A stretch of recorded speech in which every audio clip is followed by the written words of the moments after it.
Kad ne možemo se pozdraviti, zašto ne беше планато? Дојде улизаво за ова.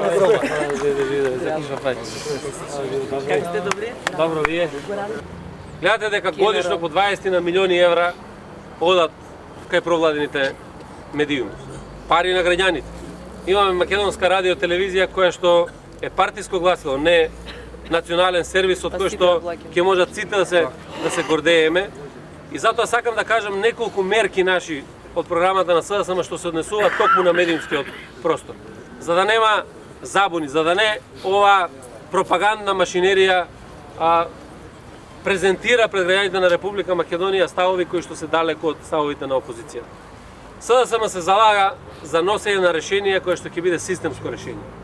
Не решение да станат едните за да седнат другите.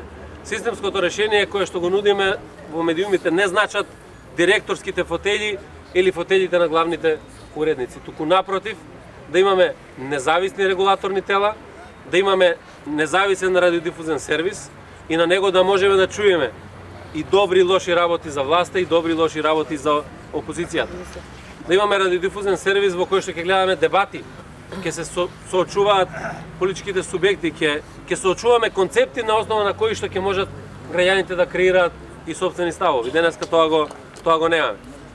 Една од клучните мерки е што ја укинуваме радиодифузната такса за граѓаните на Република Македонија. Заради тоа што ако може 20 милиони евра да му се дадат на Сител или на Алфа или на Канал 5, тогаш можеме тие пари да ги расподелиме и граѓаните да не трошат од сопствениот буџет, да им останат тие 3 евра месечно, а сепак македонската радио телевизија да функционира нормално. Преку создадени механизми кои што ќе значат дека државата не може да биде уредник во таа телевизија, меѓутоа да не може да биде уредник ниту во било која приватна телевизија.